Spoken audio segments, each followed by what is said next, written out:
This is David. You may have heard of David. When he was a very young boy, he beat the Goliath, the giant. Well, he's a young man now, and he knows that God has chosen him to be the next king of Israel. And he's going to have a long time to wait, but David, he trusts God, and he's happy to wait. This is King Saul. King Saul is the king of Israel at the moment.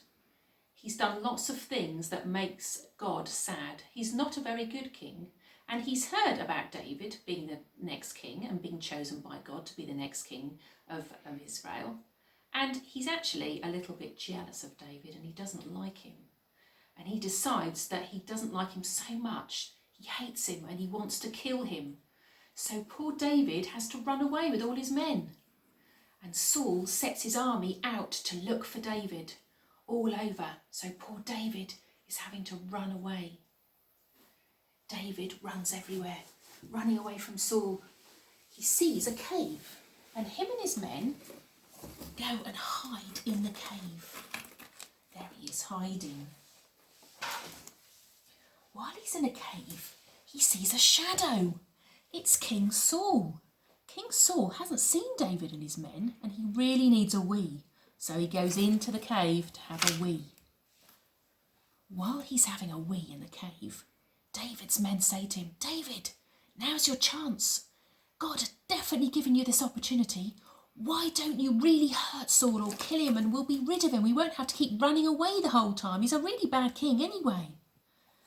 David, he doesn't know what to do. He doesn't like Saul. He doesn't like having to run away the whole time.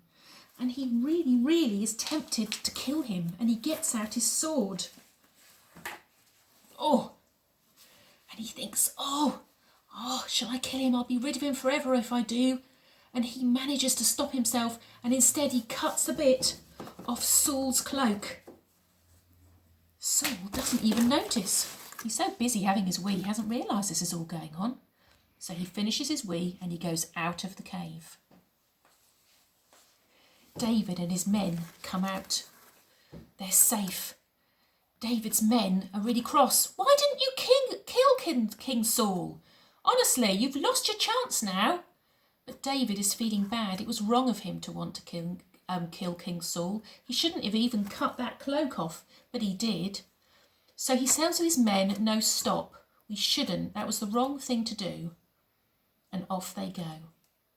A long time later, David actually tells King Saul about the cave and the time that he nearly killed him. And he said, I had the chance to kill you, but I didn't. I stopped myself because I know God wouldn't want me to do that. King Saul doesn't believe him, but David shows him the piece of cloak that he cut off. And Saul checks his cloak and he sees it's missing. So David and Saul become friends again for a little while. But sometime later, Saul gets jealous again and he wants to kill David again because Saul can't really control himself. Are you like David or Saul? And that's the end of our story.